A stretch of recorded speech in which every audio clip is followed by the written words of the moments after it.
Follow a journey sparked by survival. Enter hidden worlds forged by history. Explore lands fused by culture. Touch the spirit sharpened by experience. Come face to face with true masters inside the deadly arts.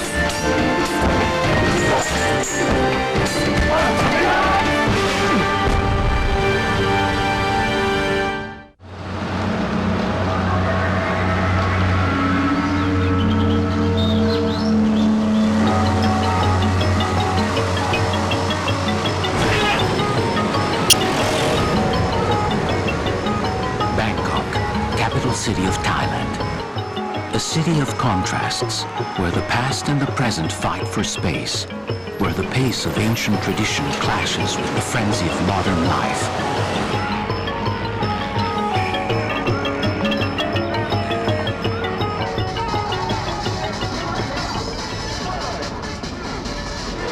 Martial artist with 25 years of experience, Josette Normando has come to Bangkok to penetrate the world of Muay Thai. The West knows it as Thai boxing. Muay Thai demands a mix of power, speed, and sheer endurance. Fearless fighters try to down their opponents with feet, fists, elbows, and knees.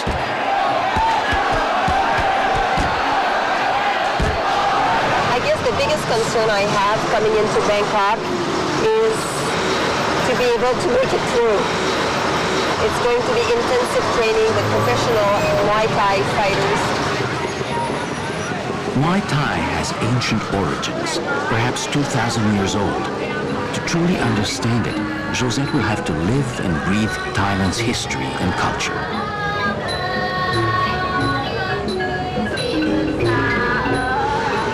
By making an offering at a Brahmin shrine, I'm following a fighter's tradition of invoking the spirit's protection against serious injury.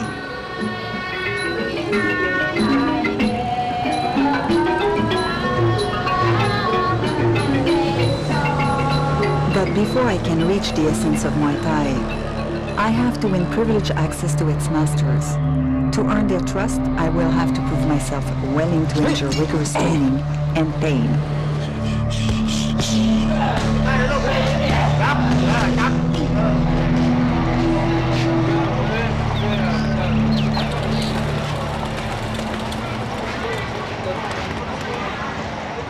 Josette has asked Bob Carver to prepare her physically and mentally for what is to come. No tension across here. You want to feel like you're relaxed here. Okay.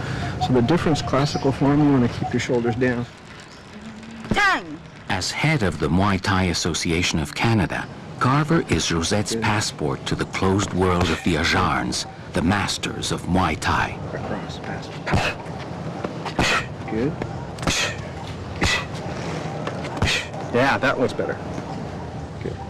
Impressed by Josette's martial spirit, he agrees to give her an introduction to his master, Ajahn Chai, the ally she will need in the male-dominated world of Muay Thai. Ajahn Chai left Bangkok at age 20 with the intention of opening a school in the United States. In 1968, he founded the Thai Boxing Association of the United States, and his reputation began to spread. Ajahn Chai's teaching schedule takes him all over the world. He once told me, "I will stop when my plane crashes."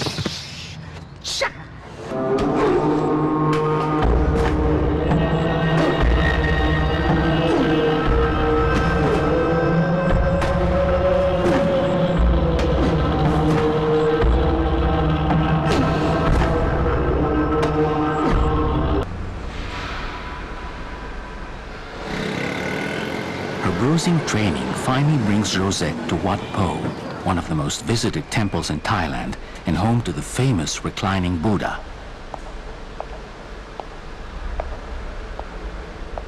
But it's not sightseeing that has brought Josette here today.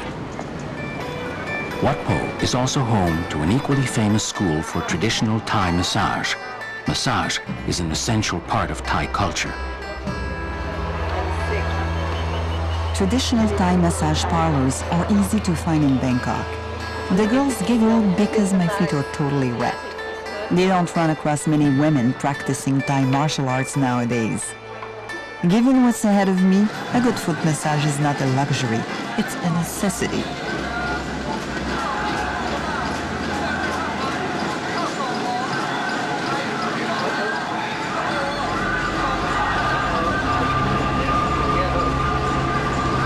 I need to intensify my training and work on my cardio and physical endurance because I've committed myself to train with professional fighters.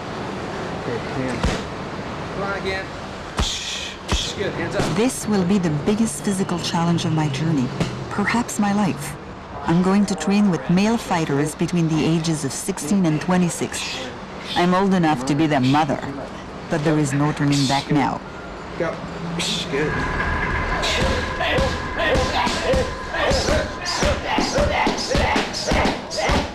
Josette has come to Fairtex, a professional training camp run by Muay Thai living legend Ajahn Abhideh.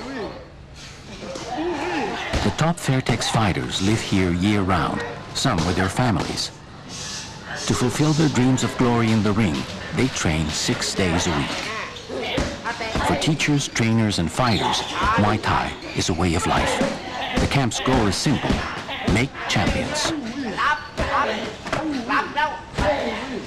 The head teacher at Fairtex is Ajahn Abhideh, the Muhammad Ali of Thailand. I could hire Ajahn Abhideh to train me, but my hope is that he will decide I am a worthy fighter and choose to train me. Arguably the most famous of modern Muay Thai fighters, Ajahn Abhideh won over 95% of his more than 300 bouts. His thundering kicks knocked out legions of opponents, and he became known as the Kicker King. His legendary career spanned 25 years. By the 1920s, the palace gardens and dirt rings gave way to the modern arena. In 1956, Lumpini Stadium opened in Bangkok as a major venue for professional Muay Thai, a role it continues to fulfill to this day.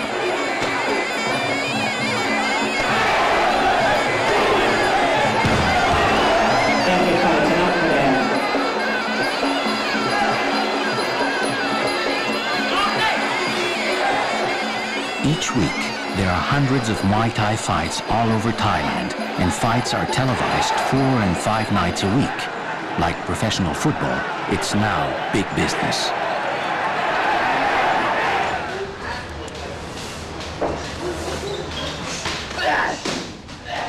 I'm training with champions in the making. I want them to take me seriously.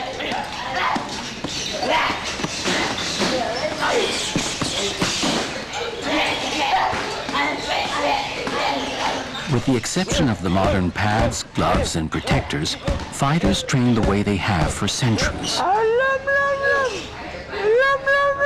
Each training session is broken into 6-minute rounds. Round after round, fighters must show total effort. Power hitting sessions like this go on throughout daily training. They help build power, cardio, and muscular endurance. I'm beginning to figure out how things work here at the camp. For foreigners, being admitted to Fairtex is easy. You pay, you're in. But earning the respect of Ajahn Abhideh and the other fighters is a different story.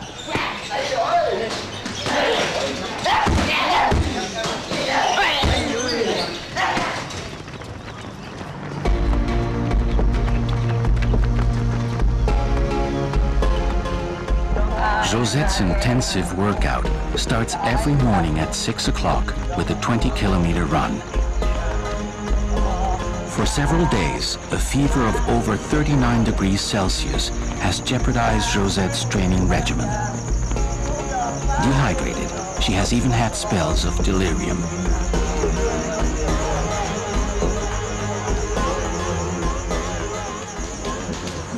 We punch and kick full force, 5 hours a day against bags, blockers, focus mitts, and each other. This is the most bruising training I ever endured. My health may be lousy, but I'm trying not to show it. I don't want to seem weak to Ajahn Apide and these professional fighters. I'd rather drop.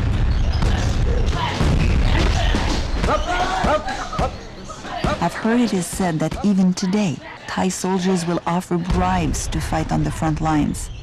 That kind of courage must be rubbing off on me. Ajahn Apide has been quietly watching Josette punch, kick, and hit at high intensity.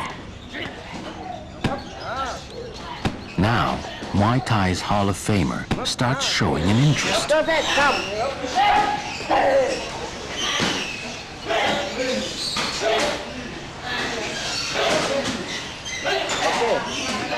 As I climb into the ring, I realize I'm climbing over the top rope, something no woman is ever supposed to do. Have I already screwed up?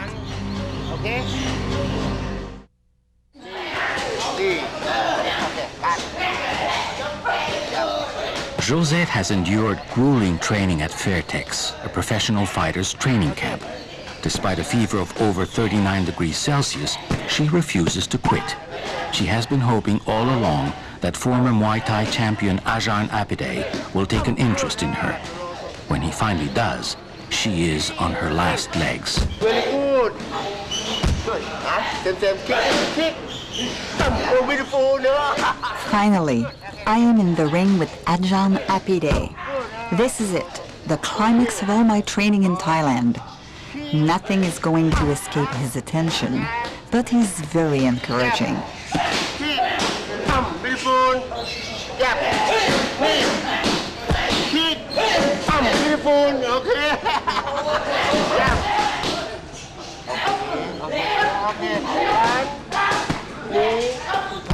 I can feel myself starting to fade. The 5 hours I've already trained today are taking their toll. I have nothing else to give, but the champ keeps pushing me. Again. Beautiful, huh? No. Again. Again.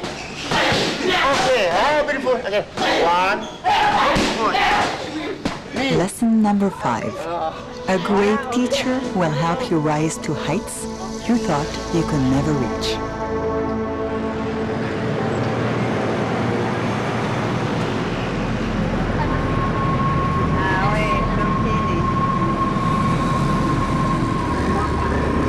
And once upon a time, was it Ajahn Apide champion? It's quite moving to be here with Ajahn Apide in the Lumpini Stadium, the Bangkok landmark where he fought as a champion. Wait.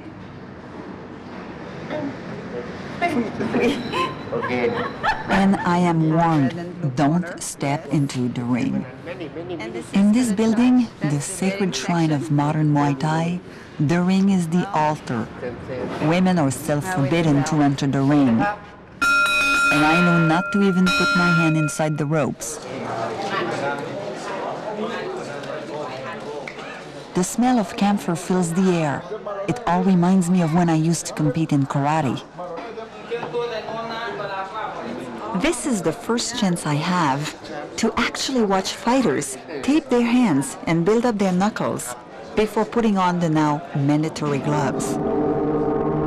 I flash back to Krulek telling me that in more brutal times, the bindings around the fists were often soaked in resin and then coated with fragments of glass or stone chips. Dried in the sun, these bindings became vicious tools, causing injury and mutilation. As we head for our seats at ringside, I can feel the excitement building.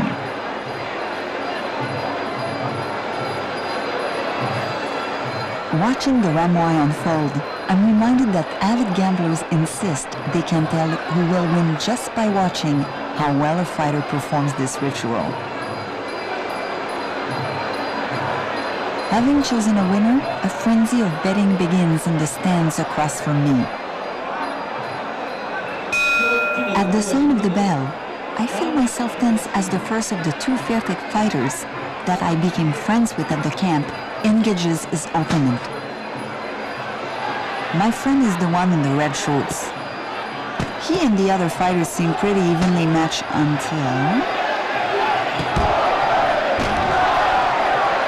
We all thought the fight should have been called right then, but the referee seems to think otherwise.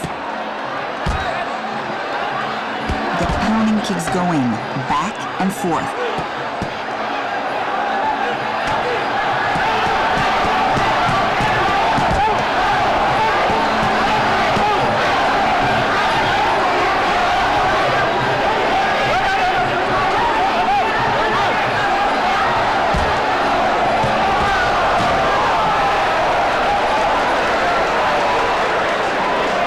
He gets him on the temple, right there.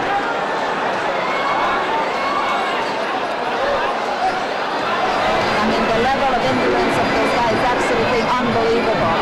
And I don't know what they do, but hardly anyone gets cuts. So I don't know if it's the skin that gets used to it, and even the bone crushing on the legs, just how they, to get used to get this level of hits one after the other. It's just, and then the rib cage, it's just amazing. With one opponent down, my eyes are fixed on the second of Apiday's fighters. He's the one in the pink trunks. I was told because of its position on the fight card, there is a lot of money riding on this bout. As the fight progresses, I can feel John Apiday's frustration. He tells me that his fighter has a lot of potential, but he's often lazy.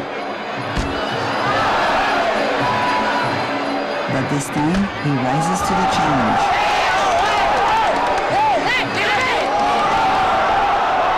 As the fighter comes to kneel in front of his patron, I'm struck by how much of Muay Thai's past is still evident today. The massage, the wrapping of the hands, the Ramuai ceremony, and the respect for the king. These traditions keep alive the spirit of the ancient warriors.